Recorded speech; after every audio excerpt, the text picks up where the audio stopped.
আসসালামু আলাইকুম। আজকে রান্না করার জন্য নিয়ে আসছি হচ্ছে চাল কুমড়া। এই চাল কুমড়াটা হচ্ছে চাক ভাজি হবে, তার জন্য তুলে নিই।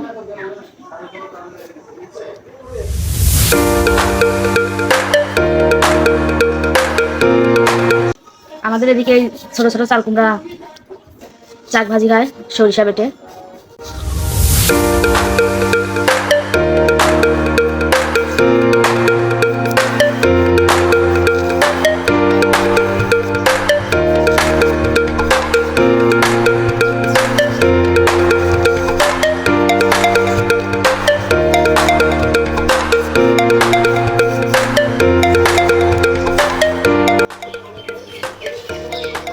আমি এই কুমড়াটার হচ্ছে এই যে সবুজ সবুজ রয়েছে, এটা সবটুকু ফালাই দিব।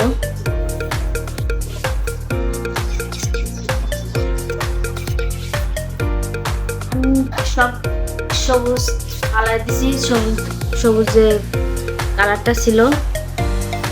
এখন আমি চাক করে কাটবো।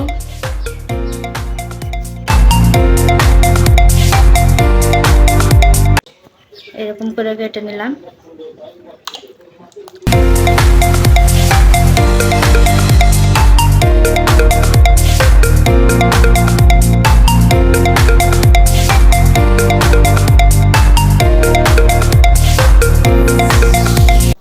এখন আমি কেটে নেবো হচ্ছে রসুন ছুলবো আর পেঁয়াজ কাটবো সরিষা দিয়ে একসাথে বাটার জন্য।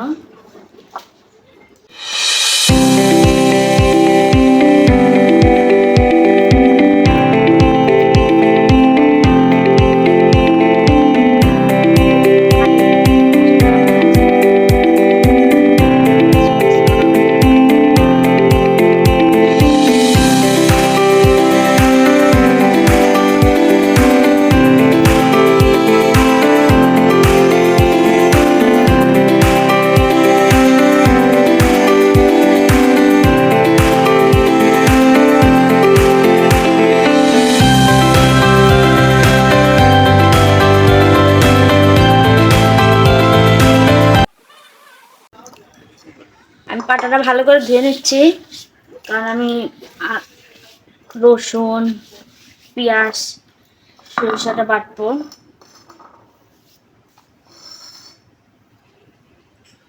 এর দিয়ে দিলাম হচ্ছে রসুন পেঁয়াজ আর যে সরিষা একসাথে মিশিয়ে বেটে নেব।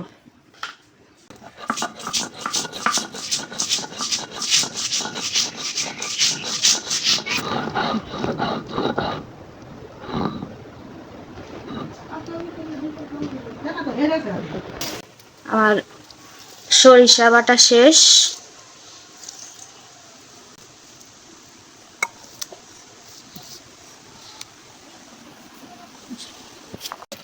এখন আমি হচ্ছে পাতিলা চুলায় দিয়ে দেব,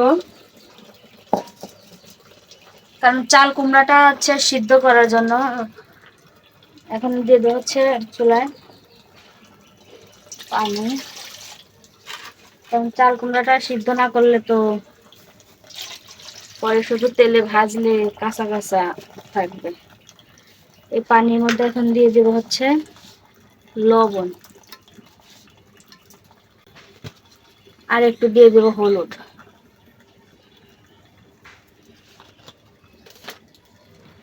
আর এখন চাল কুমড়াটা আমি ধুয়ে নিচ্ছি ভালো করে। এখন এটা আমার এই হলুদ লবণ পানির মধ্যে দিয়ে সিদ্ধ করবো।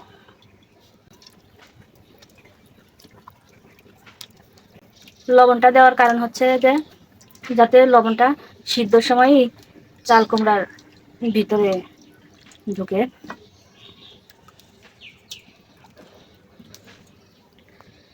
এখন ঢেকে দেবো যাতে তাড়াতাড়ি বলকটা উঠে। কুমড়া সিদ্ধ হতে হতে এখন আমি হচ্ছে মাখাই নেব চাল কুমড়া ভাজার জন্য। এই সরিষা রসুন পেঁয়াজ তো বাটাই হয়েছে। এখন দিয়ে দেবো মশলা বাটা। এই জায়গায় আমি 3 রকম মশলা দিয়ে রাখছি, জিরা রসুন আদা বাটা দিয়ে দেবো। আর এখানে দেবো হচ্ছে লবণ, লবণটা দিয়ে দেবো। আর হচ্ছে হলুদ গুঁড়ো, মরিচ গুঁড়ো, বেশি ঝাল দেব না। আর এটা হচ্ছে ধনিয়া গুঁড়ো। এখন আমি এটাকে ভালো করে মাখায় নেব।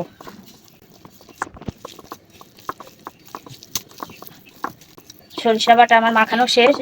তারপরে হচ্ছে চাল কুমড়া সিদ্ধ হলে ঠান্ডা হওয়ার পরে আমি সরিষা বাটা দিয়ে মাখায় তেলে দেব।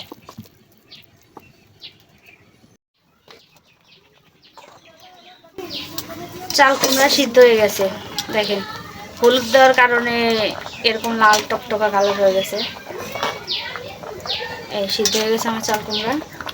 এখন আমি নামিয়ে নেব।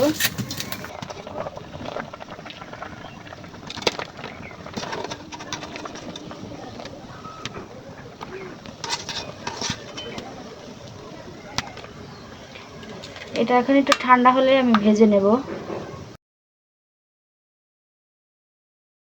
তেল দিয়ে দেব।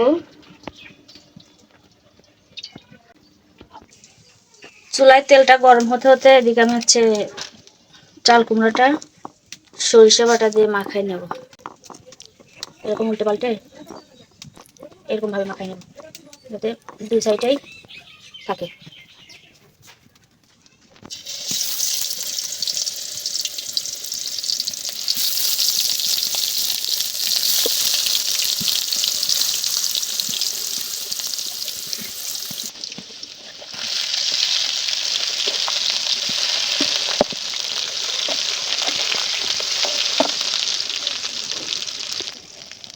শাক ভাজা হয়ে গেছে, একদম লাল লাল করে ভেজে নেবো যদি সরিষা পুড়ে তিতা লাগবে খেতে।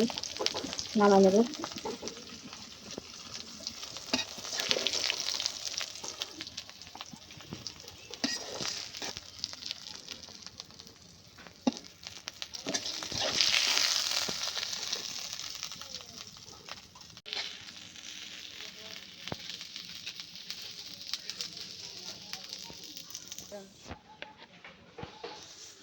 আমার চাল কুমড়োর চাক ভাজা হয়ে গেছে।